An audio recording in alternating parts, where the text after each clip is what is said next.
We needed to upgrade our system, our current patient management system. It was a critical thing that we had to do because we couldn't deliver on the data that we're required to deliver for our authorities. We'd known this for like about 5 or 6 years, but the decision of which new PMS to go to, patient management system to go to, it was frightening because we knew it was going to cost a lot of money. We knew we didn't have the expertise in-house to make those decisions. So it was absolutely essential that we find a company, provide us with a roadmap of how we were going to do this and how we make these decisions. So I asked around as many kind of colleagues and acquaintances that I had that might have some IT capability, and I had a long-term friend who's been working in the area of IT for many years, health IT, and he recommended CIO.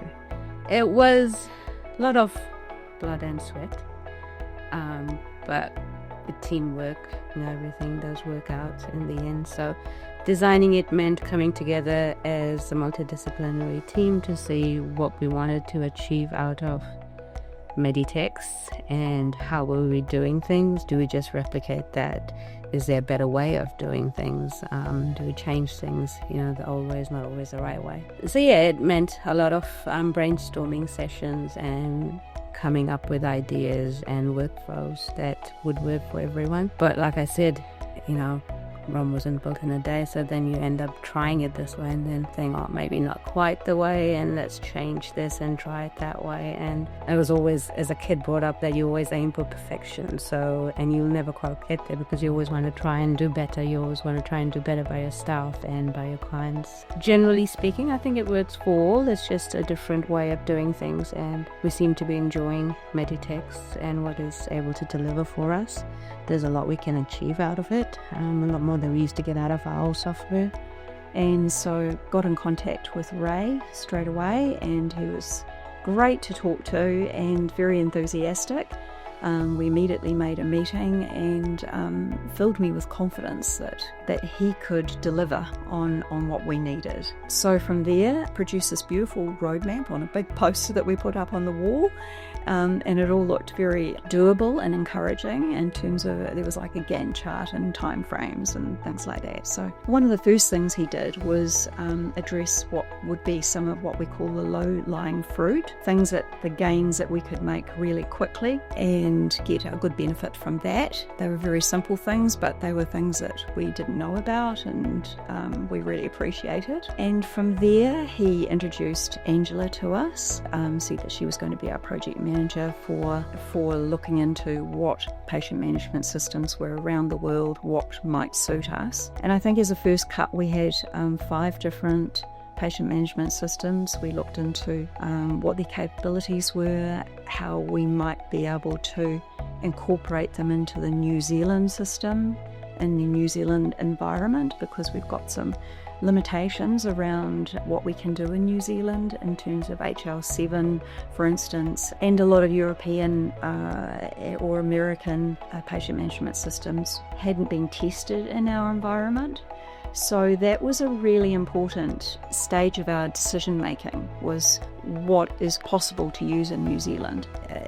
Those kind of restrictions, where we're going to be able to work with them. And that kind of really narrowed it down to only about 2, I think.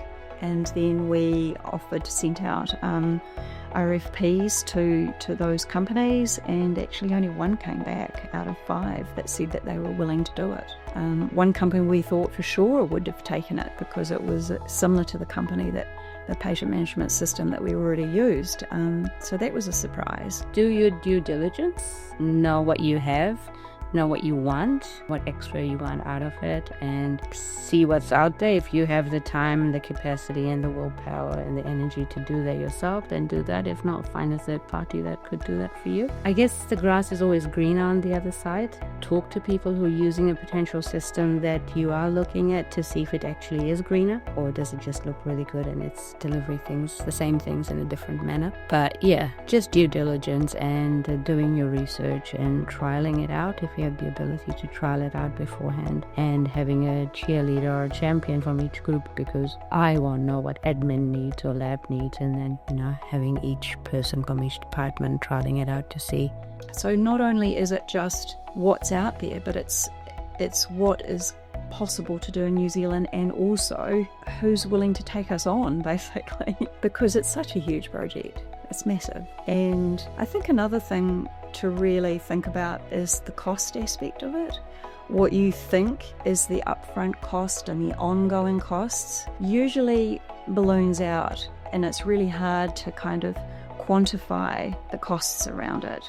I think some of the things that took me by surprise was just how many different companies are involved in getting a patient management system together. It's not just the patient management system that we've employed from overseas or wherever. It's the people that are going to provide you with the cloud capacity and content. It's the people that are going to provide you with the electronic texting capabilities. And I mean, it seemed like there was suddenly like about 4 or 5 new companies that I was dealing with on a regular basis and having to sign off on invoices and building relationships with them as well. So building relationships was really, really important in this process, and I can't underestimate that, be able to get on the phone to somebody within that company and be able to troubleshoot straight away. And we wouldn't have known who those companies were if we didn't have CIO and Angela telling us and be able to provide us with their network and their expertise. They were able to pinpoint other companies that had expertise that we needed. We literally would have no idea who they were if we were to try and do that in-house. So there's no way I think you could do this kind of project without having a company like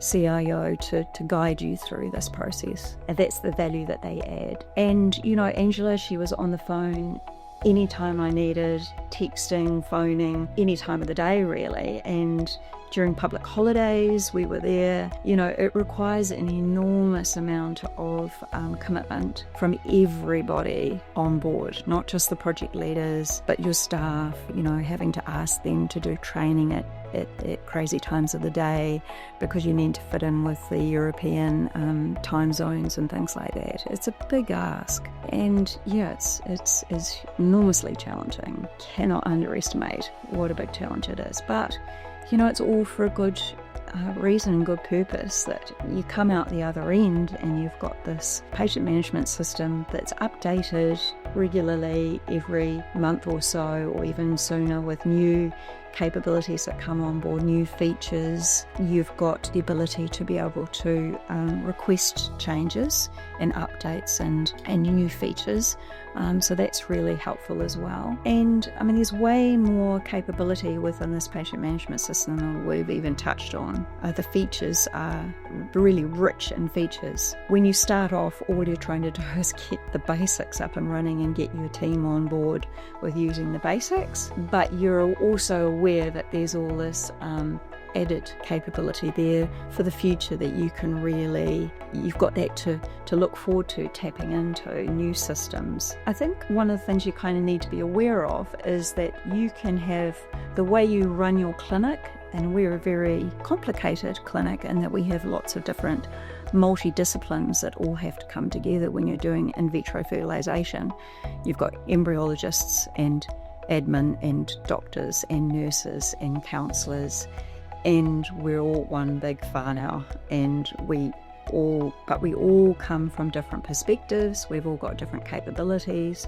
Some teams are highly technically capable and will take on board a new patient management system. They'll welcome it and go with it. There are others that struggle a lot more with the technical capabilities. So it's about bringing everybody together. Look, I mean, we were at a juncture in our journey at 105, 3 companies where we knew some systems weren't working, some processes weren't working, and we tried it one way, it didn't work. So Debbie went on a journey to find a different way, and we found CIO Studio. And I think, as I said earlier, that it's helpful for someone to come out from a within the building view, because they have a bit more of a bird's eye view and able to see some processes said, things that might not be working or how we can make it work better. And again, in our day-to-day lives, we're quite busy with our clinical work and other work, so we might not necessarily be able to dedicate 110% to finding someone, a system,